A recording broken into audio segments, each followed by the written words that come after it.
Hi Leo, welcome and this is your reading. Be open-minded po, hindi po halos lahat makaresonate. Thank you nga po pala sa mga nagsusubscribe, sa mga bumabalik. Maraming pong salamat. Give me the message for Leo. Ano yung mensahe sa'yo? Give me the message for Leo. Ano yung mensahe sa'yo?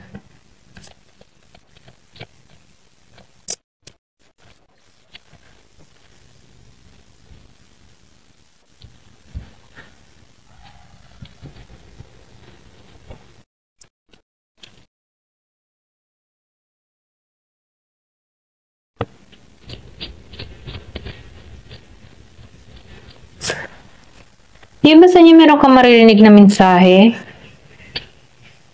Meron tawag? Meron ding email about sa trabaho? Kung meron kang apply, meron akong nakikitang tawag dito. May hatid itong kasaganahan sa'yo. Yung iba sa inyo, nakikitaan ko dito na matagal mo na itong iniintay. Nakikitaan ko rin dito yung magandang kapalaran din sa iba. Yung iba sa inyo for travel yung parating abroad, or pwede rin paglipat ng trabaho sa malayo. Nakikitaan ko dito na magiging balanse ang lahat. So, nakikitaan ko dito na papabor. Yan. Papabor sa'yo yung swerte dito. Meron tong hatid na solid foundation sa pamilya. So, nakikitaan ko rin dito yung pag-asa. Biglaan to, hindi mo to inaasahan. Biglaang tawag. Yung iba sa inyo, pwedeng promotion. Meron din ako nakikita ditong ma-attract sa'yo. Meron kang ma-attract na tao. Virgo, Capricorn, Taurus ang kanyang sign. So, nakikita ko dito, merong tutungo sa bahay mo. Totoo to. Ito rin nakikita ko. Totoo siya dito. Kaya lang, may mga tukso. Meron pwedeng tumukso sa taong ito. Pwedeng merong manira, may gumlo sa connection nyo. Or pwedeng merong naiingit sa'yo. Pero ganun pa man, kahit merong tao na nakakaramdam ng inggit sa'yo, yung iba sa inyo, merong ahas dito. Hindi nito mahadlang yung kapayapaan mo. Nakikitaan ko dito na itataboy mo to. Kasi pinoprotektahan mo dito yung iyong energy, okay? So, nakikitaan ko dito na may pagbabago na mangyayari sa'yo. Meron ditong peace and harmony. Kahit merong mga tukso sa paligid mo, sa environment mo, nakikitaan ko dito na mahahanap mo yung kapayapaan mo. Meron ditong paglago na mangyayari sa'yo.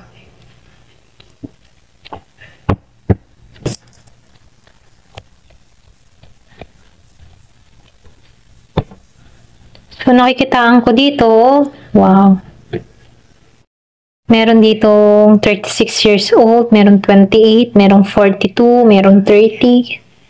So, nakikitaan ko din dito, no? Meron ditong relihiyosong tao na parating sa'yo. Iba sa inyo, pwedeng pinagdadasal mo na to.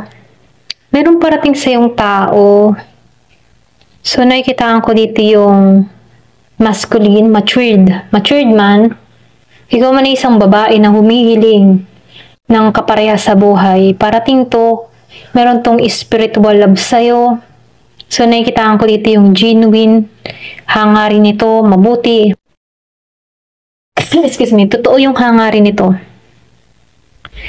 So, nakikitaan ko dito, ginagabayan ka patungo sa tao na to.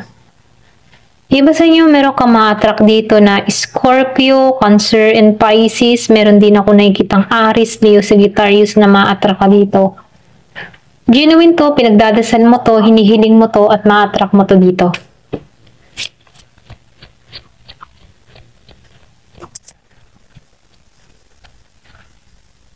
So, nakikitaan ko dito, no, meron talaga magme-message sa'yo. May pag-asa. Malaking pag-asa ang parating sa'yo. Ito na yung nakikita ko, no, malaking pag-asa. So, nakikitaan ko dito, meron ditong parating na kung saan, ano, biglaan to. Itong taon na to, Year of the Horse, Scorpio, Cancer, and Pisces yung parating sa'yo. Magkakaroon ka ng pag-asa dito. Mag-i-express to ng kanyang nararamdaman sa'yo. Totoo to. So, nakikita ko dito, marami kang matututunan sa tao nito kasi matalino to, meron tong karunungan, marami tong experience. Na kung saan, ano, pareho kayo dito magtutulungan. May pagkakaisa. Nakikita ko din dito, business-minded to. Pwedeng may negosyo to. Or pwede rin ikaw, may negosyo ka. Pareho kayo magkakasundo dito. Pareho kayo ng takbo ng kaisipan. Pareho kayo ng interes. Meron pinanganak ng 12, 1, 5, 16, 7, 2. Kung madalas mo makita yung 12-12, so meron tong nangangahulugan na may pagbabago na mangyayari sa'yo, balance.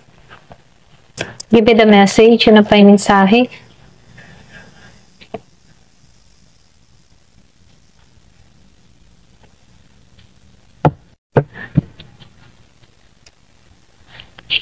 So, yung meron ditong balsamic. So, lumabas yung balsamic.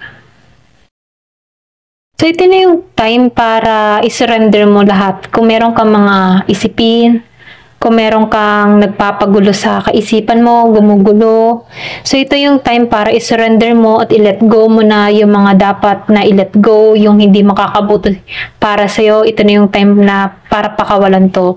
Piniprepare ka dito sa next cycle mo, okay? Sa bagong yugto mo. So, nakikita ko ito yung bagong simula na kung saan meron ditong yung parang tipo na meron ditong katatagan. Yung iba sa inyo pwedeng bagong relasyon ang parating sa'yo kasi meron kang matrak na tao.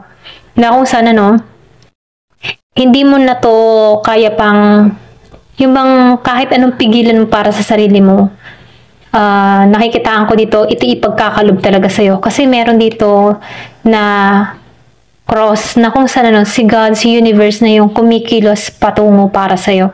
Siya yung kumikilos sa love life mo. So, nakikitaan ko dito, ito lang yung time na ang gagawin mo is surrender mo sa kanya lahat. So, nakikitaan ko lang dito na yung bang tipo na isurrender mo ang lahat, ipagkaloob mo sa kanya lahat, at i-let go mo na lahat. So, nakikitaan ko ito yung time para i-release mo na yung mga dapat i-release at ini-encourage ka dito sa malaking pagbabago. So, lumabas din tong warning crescent, ano, so rest. So, may pahinga to. So, ito na yung time para mag-break ka at magpahinga. Ito na yung time para mababawi mo yung lakas mo, yung mga nawala sa'yo. So, ito rin yung time para alagaan mo yung sarili mo, tinuturuan ka dito na, or tinutulak ka dito na mahalin mo yung sarili mo, alagaan mo yung sarili mo. The more na minamahal at tinalagaan mo yung sarili mo, the more na nalalaman ni God na handa ka na para dito sa ipagkakalob niya sa'yo. So, nakikita ko dito, ipagkakalob niya to sa'yo, ibibigay niya to sa'yo. Hiniling mo to eh. So, nakikita ko dito, meron kang i-let go dito, isa-surrender mo na tong mga nangyaring masasakit sa'yo, kung meron kang karanasan, kabiguan, sa pag-ibig, o ano pa man. Ito na yung time para ipagkalob yung tamang tao para sa'yo. Ito rin nakikita ko kasi dito, hindi ka nawawala ng pag-asa, kaya meron ditong parating sa buhay mo na magmamahal sa'yo. Ayan. Ito rin nakikita ko.